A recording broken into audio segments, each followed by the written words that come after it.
ये 24 अवतार भी बड़े विलक्षण हैं भगवान के। यद्यपि श्रीमद् भागवत में 26 अवतारों की चर्चा है। कितने अवतारों की चर्चा है? 26। लेकिन प्रधान रूप से, ऐसे तो भगवान के अवतार असंख्य हैं, न 24 है, न 10 है, न 26 है। भगवान के अवतारों की गणना कर पाना मुश्किल है। अवतारा ह्यसंख्येया, कितने अवतार हैं? असंख्य। लेकिन मुख्य जो अवतार हैं वो 24 हैं। अच्छा, अवतार किसे कहते हैं? अवतार किसे कहते हैं? राम जी ने अवतार ले लिया, श्री कृष्ण जी ने अवतार ले लिया, तो ये अवतार है क्या? अवतार जो होते हैं ना, वो 5 प्रकार के होते हैं। कितने प्रकार के होते हैं? 5 प्रकार के। एक होता है अंशांशावतार। अंशांशावतार कौन है? जैसे प्रजापति आदि, दक्ष प्रजापति आदि जो है ना, ये भगवान के अंशांशावतार हैं।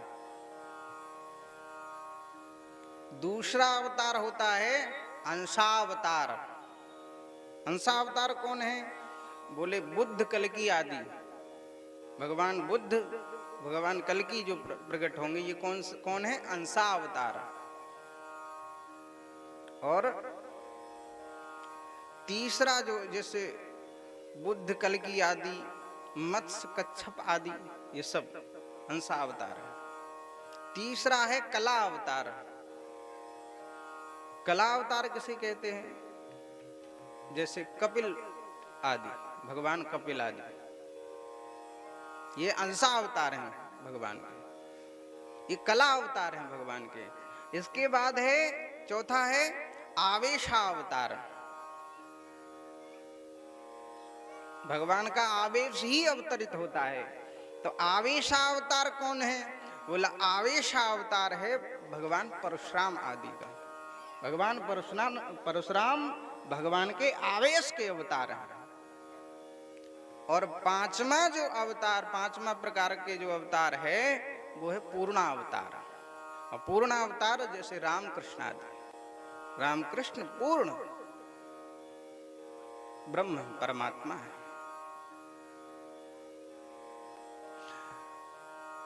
अच्छा, अवतार और जन्म, अवतार और जन्म में क्या अंतर है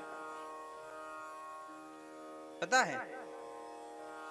अवतार किसे कहते हैं, जन्म किसे कहते हैं? जन्म में और अवतार में कोई अंतर है कि नहीं?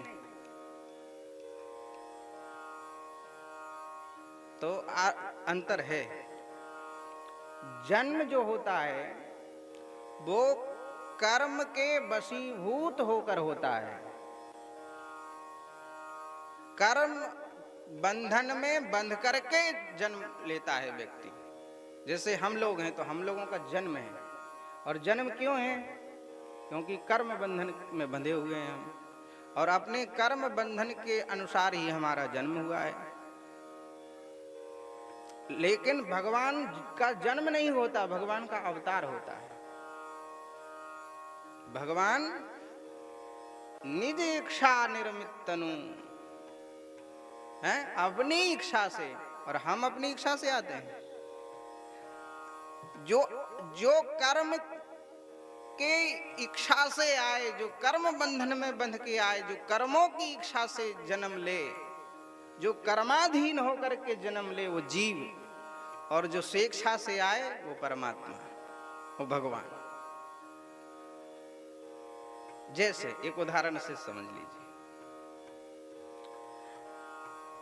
एक कुआं है या गड्ढा है गहरा मान लो, और एक व्यक्ति गया, उसको गड्ढा नहीं दिखा, उसमें गिर गया।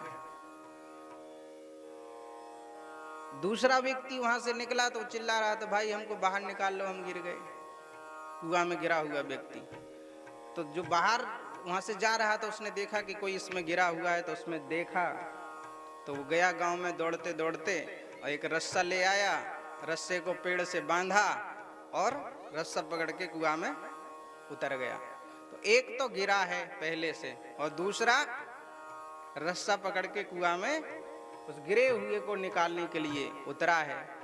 तो जो अपनी इच्छा से रस्सा बांध करके अपनी इच्छा से उतरा है वो परमात्मा, और जो पहले गिर गया बिना जाने अनजाने, उसे दिखा नहीं, वही जीवात्मा। जो कर्म के बंधन में बंध के भवसागर में गिरे तो जीवात्मा, और जो अपनी इच्छा से इस संसार में आए परमात्मा।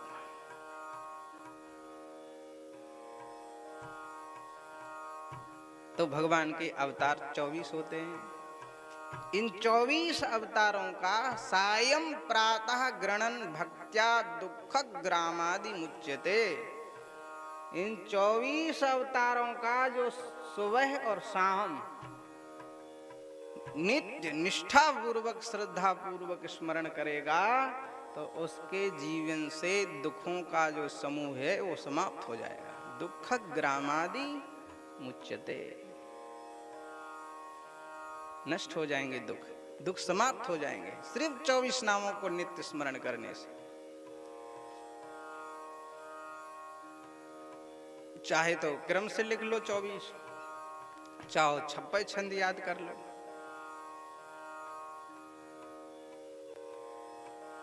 छप्पे छंद भी सरल। जय जय मीन बराह कमठ नर हरि बलि बामन, परशुराम रघुवीर कृष्ण कीरति जग पावन, बुद्ध कल की अरुव्यास प्रथु हरिहंस मन मंतर, यज्ञ ऋषभ है ग्रीव ध्रुवर देन धनवंतर, बद्रीपति दत्त कपिल देव शनकादिक करुणा कर, 24 रूप लीला रुचिर श्री अग्रदास और पद्धर। यदि 56 संधि याद, इसमें 24 अवतार हो गए। या फिर क्रम से लिख लो। सबसे पहला अवतार भगवान का 4 ऋषि कुमारों के रूप में हुआ, सनक सनंदन सनातन सनत कुमार। दूसरा अवतार भगवान का हुआ वो है यज्ञ बराह के रूप में हुआ। तीसरा अवतार भगवान का श्री नारद जी के रूप में हुआ। चौथा अवतार धर्म की पत्नी मूर्ति के गर्भ से नर नारायण के रूप में हुआ। पांचवा अवतार भगवान का कपिल रूप में हुआ। छठा अवतार भगवान का दत्तात्रेय भगवान के रूप में हुआ। सातवां अवतार भगवान का मनवंतर के रूप में हुआ। स्वयंभू मनवंतर की रक्षा करी और हयग्रीव के रूप में हुआ। यज्ञ की पत्नी के यहाँ भगवान प्रकट हुए। आठवां अवतार भगवान का राजा नाभि की पत्नी मेरु देवी के गर्भ से ऋषभ देव के रूप में हुआ। नौवां भगवान का अवतार पृथु रूप में हुआ। 10वां भगवान का अवतार मत्स्य रूप में हुआ। 11वां भगवान का अवतार कच्छप रूप में हुआ। 12वां भगवान का अवतार धर्मंतरी रूप में हुआ। 13वां अवतार मोहिनी रूप में हुआ। 14वां अवतार नरसिंह रूप में हुआ। और नरसिंह रूप में भगवान ने अवतार धारण करके इस पृथ्वी को 21 बार क्षत्रियों से विहीन कर दिया। और इसके बाद भगवान का जो 15वां अवतार है वो वामन के रूप में हुआ।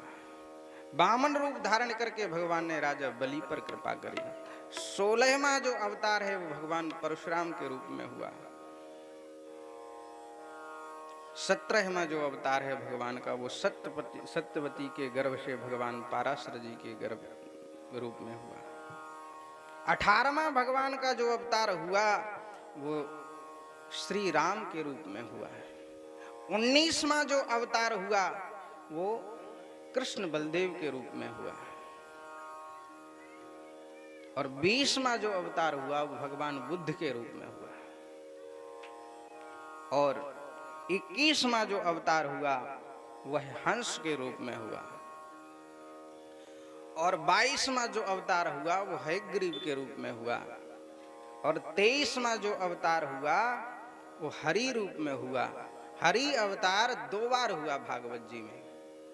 एक तो हरि रूप जब जब मदराचल पर्वत डूब रहा था समुद्र मंथन के समय, तो भगवान ने हरि रूप धारण करके मदराचल पर्वत को उठा के समुद्र में रखा था, एक तो तब। और दूसरा गजेंद्र भक्त के ऊपर कृपा करने के लिए, गजेंद्र का उद्धार करने के लिए, ग्राह का उद्धार करने के लिए भगवान ने हरि रूप धारण किया था। तो 23 अवतार हो गए, और 24वां जो अवतार है वो होगा, अभी हुआ नहीं है, कुछ लोगों का हो भी गया।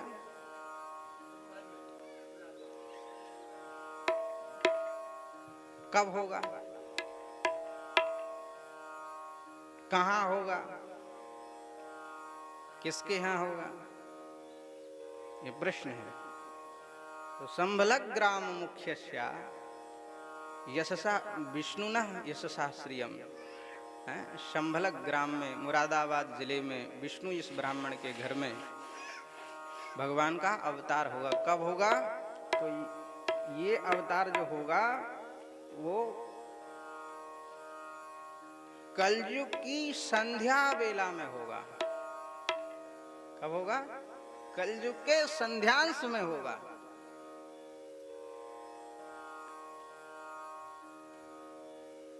जब कलयुग प्राय खत्म हो चुका होगा, सीधे सीधे कहें संख्या में, तो जब कलयुग के 800 वर्ष शेष रह जाएंगे तब भगवान का कल की अवतार में प्रकट होंगे।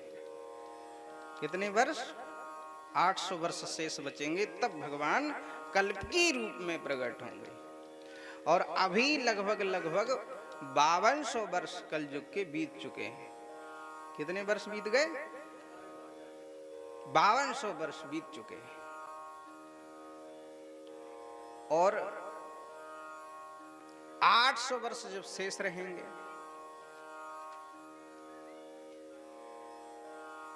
तब कल की अवतार होगा।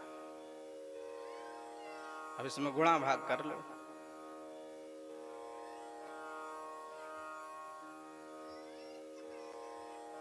चार 4,32,000 में से 5200 घटा दो, 5200 ये और 800 ये, उतना काल जब बीत जाएगा तब भगवान का कल की अवतार होगा। भागवत जी में भी कई जगह प्रश्न उठाया गया ये कि कल की अवतार कब होगा। तो भागवत जी में 2 प्रमाण मिलते हैं कल की अवतार कब होगा उसके संदर्भ में। एक तो ये यदा सूर्यश्च चंद्रश्च यदा तिष्ठ बृहस्पति एक रासौ समेष्यन्ति तदा भवति वै कृतम्। जब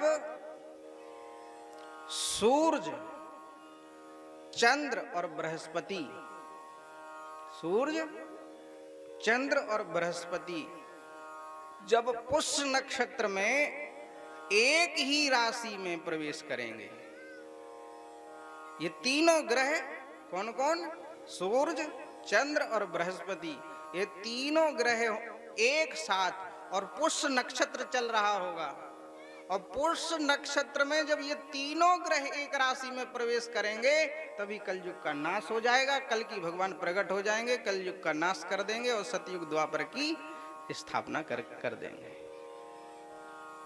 एक रासौ समेष्यन्ति तदा भवति वै कृतम्।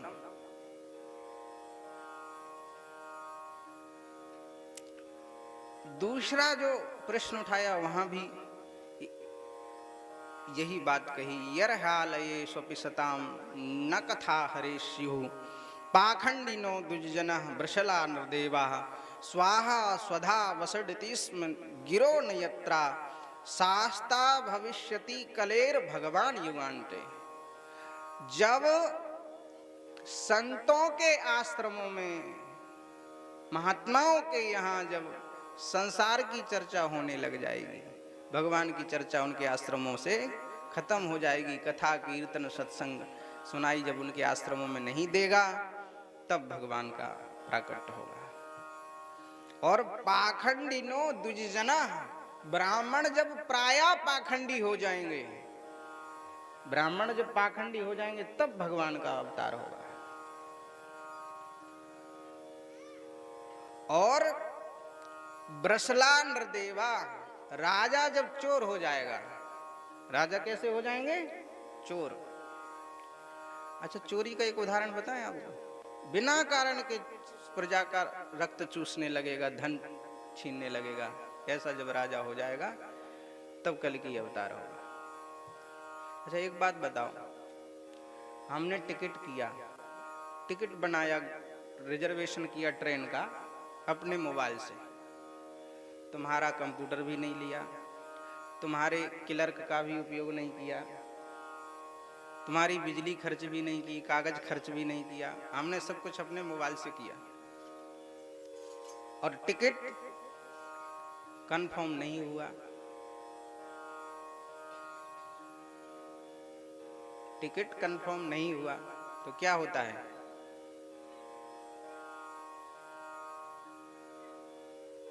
क्या होता है? सीट की सीट नहीं मिलती और आधे से ज्यादा पैसे काट लिए जाते हैं। इससे और बड़ी चोरी क्या होगी?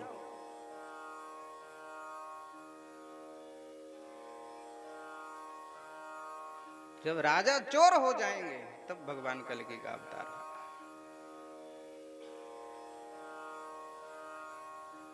और स्वाहा स्वधा बसडती स्म गिरो नयत्रा, जब कानों से स्वाहाकार और स्वधाकार और वसड, ये तीन शब्द जब सुनाई नहीं पड़ेंगे तब भगवान कल्कि का अवतार होगा।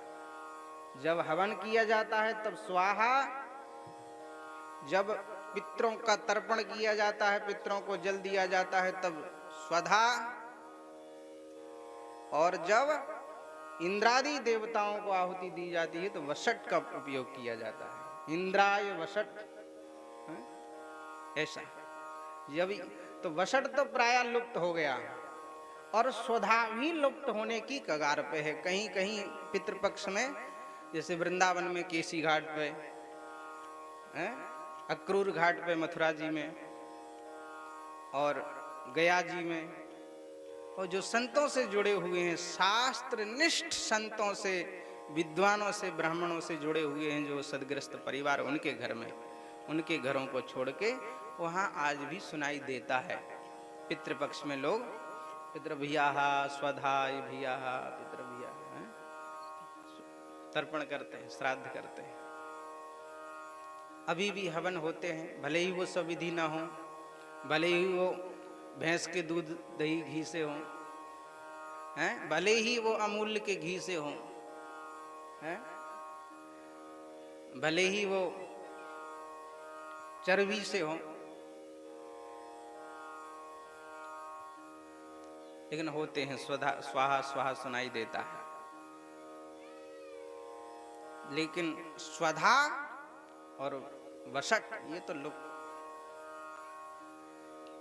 हो चले।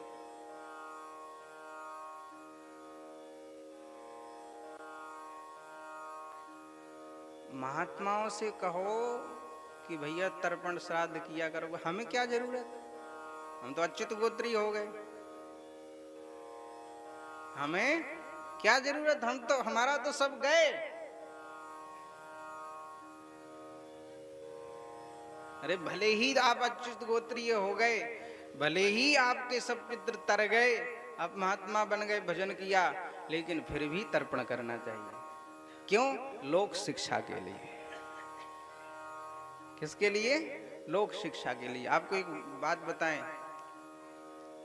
एक बार पितृपक्ष के समय महाराज जी की कथा गया जी में हुई। तो महाराज जी के माता पिता अपने पूर्वजों का त्रिपक्षीय पिंड श्राद्ध तर्पण करना चाहते थे। तो महाराज जी के साथ हम भी थे और भी थे। सबसे कहा महाराज जी ने कि तुम लोग रुक जाओ। कोई नहीं रुका, क्योंकि वहां थोड़ी लिफाफा मिलेगा। हमसे कहा तो हम रुक गए।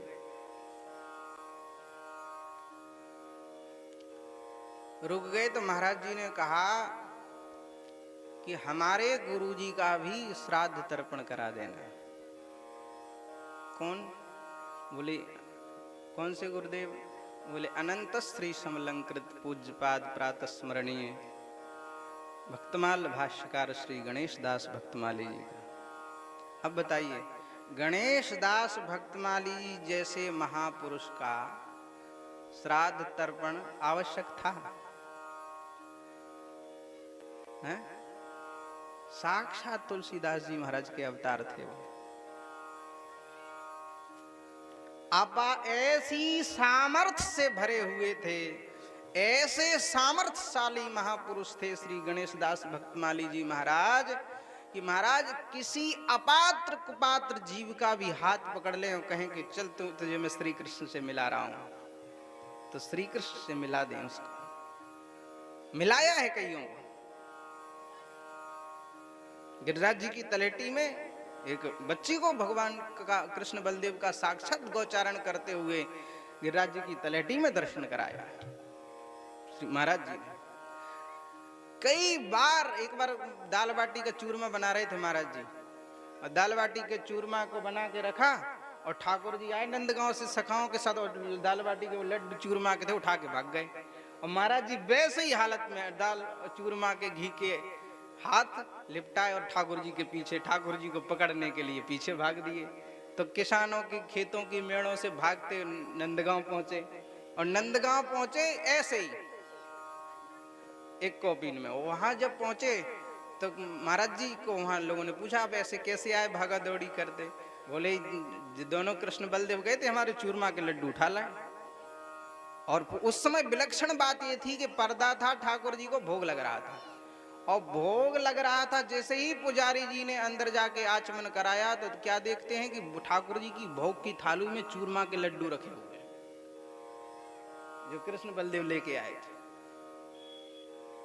ऐसे विलक्षण महापुरुष। और क्या किया महाराज जी ने कि इनका कर देना श्राद्ध तर्पण। ये किस लिए? ये सिर्फ लोक शिक्षा के लिए। कम से कम लोग देखेंगे तो कि ये तर्पण कर रहे हैं, स्वदा स्वदा स्वाहा कर रहे हैं।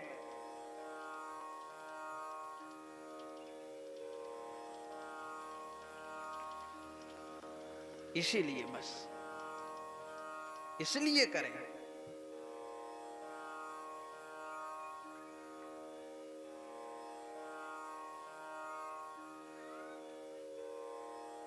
क्यों?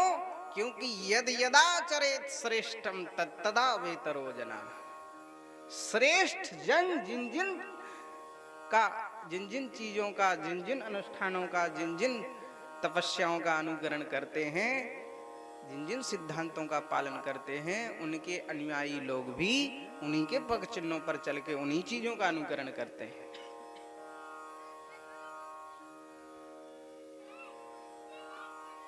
जैसे हमारे महाराज जी के शिष्य, विरक्त शिष्य जितने होंगे, अपने आप जटा रखाने लगते,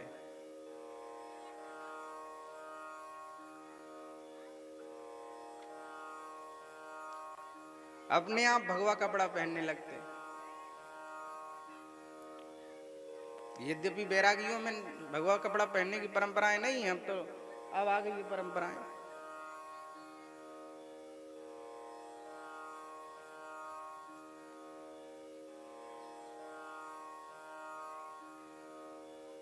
जब ये शब्द सब लुप्त हो जाएंगे तब भगवान अवतार लेंगे।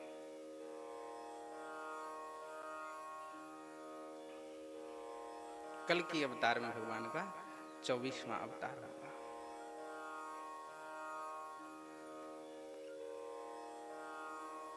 वैसे तो हे ऋषियों, हे महात्माओं, भगवान के असंख्य अनंत अवतार होते रहते हैं। कैसे? बोले जैसे किसी अगाध अथाह जल से भरे हुए सरोवर से उसके नीचे या जैसे झरने प्रकट हो जाते हैं, हजारों लाखों झरने प्रकट होते रहते हैं, ऐसे ही भगवान के अनंत अवतार भक्तों के ऊपर कृपा करने के लिए होते रहते हैं। जैसे एक संत थे जयपुर में, राजस्थान में, श्री सरस माधुरी शरण जी महाराज। तो वृद्ध हो गए, बरसाने वृंदावन आते रहते थे और बरसाने गए, तांगे में बैठ के अति वृद्ध थे, तो शरीर शिथिल हो गया, शरीर में कष्ट हो रहा था। रात्रि में कथा कीर्तन आरती करके सब महात्मा और भगत जगत जो गए थे वो सब सो गए। आपको नींद नहीं आ रही थी, रात में जग रहे थे। तो उसी समय क्या देखते हैं, एक छोटा सा सांवला सा बालक एक कटोरी में गरम तेल लिए सरसों का प्रकट हो गया, आ गया हूँ और बोला महाराज आपको, आपके हाथ पैरों में शरीर में दर्द हो रहा है, हम आपकी सेवा करेंगे। तो सरस माधुरी शरण जी महाराज बोले हम ब्रजवासी बालक साक्षात श्री कृष्ण का स्वरूप हैं, हम ब्रजवासी बालकों से सेवा नहीं करवाते। तो वो बालक बोला कि नहीं करवाओगे तो हम जबरदस्ती सेवा करेंगे। और जबरदस्ती करके सेवा करने लगा। तो तेल का मालिश किया, गरम गरम तेल। तो वो मालिश करता गया बालक, और वो पूछते गए तेरो नाम कहा है बेटा? तो बालक ने कहा मेरो नाम भजीटा है। क्या है? भजीटा। गांव का है? बोले बरसानो। कहाँ रहे तो है? बोले यहीं महल में रहूं। कहा काम करे? बोले यहीं जो कछु टहल मिल जाए गोसाई जी बता दें वही कर लूं। और सेवा करके वो बालक जाने लगा। तो आपने अपने झोले से थैले से प्रसाद उठाया, तो उधर मुंह किया, वो प्रसाद उठा के निकाल के जैसे ही बालक को देने को हुए तब तक बालक वहां था ही नहीं। तो रात भर रोते रहे। सुबह मंगला आरती में श्री जी की पहुंचे, गोसाई जी से पूछा जय जय आपके महल में टहल करवे वालों जो भजीटा नाम को छोरा है वो बहुत सेवा भावी है, कहाँ है? एक बार हमें दर्शन करा दो उसकी, बड़ी इच्छा है दर्शन करवे की। गोसाई जी रोने लगे। गोसाई जी ने कहा जय जय बाबा हमारे महल की तो छोड़ दे, पूरे बरसाने में कोई सेवक ना है, यहाँ कोई सेवक ना है, हम सब गरीब ब्रजवासी हैं, यहाँ कोई सेवक, सब अपनी अपनी सेवा करें। महल में भी, अब रही महल में टहल करने वाले की बात, तो महल में टहल करबे बारे तो ब्रजवास बिहारी जी हैं और कोई ना है। तो भजीटा नाम क्यों बतायो? तो बोले भजीटा नाम इसलिए बतायो कि राधा रानी को भजन करते रहें ये दिन रात, इसलिए इन्हें भजीटा नाम बतायो। भक्तों की सेवा करते रहें इसलिए भजीटा नाम बतायो। राधा रानी को भजन करते रहें इसलिए भजीटा नाम बतायो। और बरसाने में रहें तो श्री भक्ति के यहाँ ही तो भगवान रहता है। ईश्वर कहाँ रहता है? भगवान कहाँ रहते हैं? भक्ति के नगरी में, इसलिए बरसाने में भगवान रहते हैं। महल की टहल जो गोसाई जी बता दें, जो खिला देते हैं वो खा लेता हूँ, जो पिला देते हैं वो पी लेता हूँ। तो गोसाई जी जो पुजारी होते हैं वो जो दे देते हैं वही खा के संतुष्ट होते हैं। भगवान ये तो नहीं कहते कि आज हम पूड़ी नहीं खाएंगे, या आज भिंडी की साग नहीं पाएंगे, परवल की लाओ, जो धर दिया वही पा लिया है? तो इसीलिए ये जो रूप स्वरूप है ये भजीटा रूप से एक भक्त के ऊपर, एक संत के ऊपर कृपा करने के लिए एक स्वतंत्र अवतार हो गया कि नहीं? तो कहां तक गणना करे कोई भगवान के अवतारों की? भगवान के अवतारों की गणना कोई नहीं कर सकता। आकाश के तारे संभव हो सकता है कोई गणना करे तो हो सकता है कि कर ले, रजकर्ण भी कोई गिन ले, लेकिन भगवान के अवतार कितने होते हैं ये गणना कर पाना संभव नहीं है। भगवान के अवतार असंख्य अवतार हैं, असंख्य अवतार धारण करके भगवान जीव जगत का उद्धार करते रहते हैं। जीवों पर कृपा करने के लिए भगवान प्रकट होते रहते हैं। इदम भागवतम नामा पुराणम ब्रह्म संहितम उत्तम श्लोक चरितम चकार भगवान ऋषि। जहां जहां भगवान के अवतारों की चर्चा आई वहां वहां इस श्लोक का प्रयोग जरूर किया। इदम भागवतम नामा, ये जो भगवान के अवतारों की चर्चा है इसी को भागवत कहते हैं। और यह श्रीमद् भागवत भगवान वेद व्यास ने वेदों के समान जो है इस भागवत नाम का एक जो ग्रंथ बनाया, कालांतर में वह श्रीमद् भागवत रूपी ग्रंथ श्रीमद् भागवत जी अपने पुत्र सुखदेव को पढ़ाया, और सुखदेव को पढ़ा देने के बाद फिर सुखदेव जी महाराज परिव्राजित होकर के भ्रमण करने लगे। कालांतर में गंगा के तट पर वही भगवान सुखदेव ने वही श्रीमद् भागवत अब राजर्षि परीक्षित को सुनाया, राजर्षि परीक्षित को श्रवण करा दिया। और जहां गंगा तट पर सूत जी महाराज कह रहे हैं राजर्षि परीक्षित को भगवान सुखदेव कथा सुना रहे थे, वहीं पर अहम चाद्यगमं तत्रा निविष्टस्तदनुग्रहात् सोहम वह श्रावयिष्यामि यथाधीतं यथामति। वहीं पर मैं भी पहुंच गया, और जब मैं पहुंच गया तो गुरुजी की दृष्टि मेरे ऊपर पड़ गई, और गुरुजी ने मुझे अपने निकट बुला लिया और कहा बेटा आओ इधर आगे आके बैठ जाओ।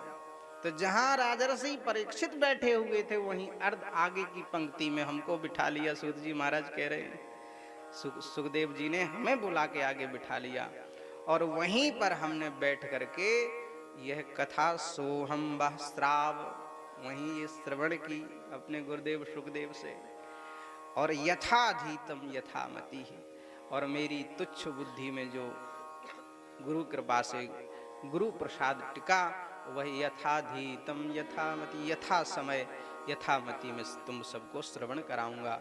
हे महात्माओं तुम ध्यान से सुनो। सूत सौनक जी महाराज कहते हैं सूत सूत महाभागा बदनो बदतांबरहा कथाम भागवतीम पुण्याम यदाह भगवान छुगा। देखिए सौनक जी महाराज इतने विह्वल हो गए कि आपने जो भगवान सुखदेव से कथा सुनी थी वही श्रीमद् भागवत हमें सुनाओगे? तो सूत सूत हे सूत जी जल्दी सुनाओ जल्दी सुनाओ। क्यों? बोले बदनो बदतांबरा, तुम वक्ताओं में श्रेष्ठ वक्ता हो, अच्छे वक्ता हो, इसलिए जो कथा तुमने भगवान छुका यदा है भगवान छुका भगवान सुखदेव से सुनी थी वही हमको सुनाओ। ये कथा कहाँ पर हुई? कस्मिन युगे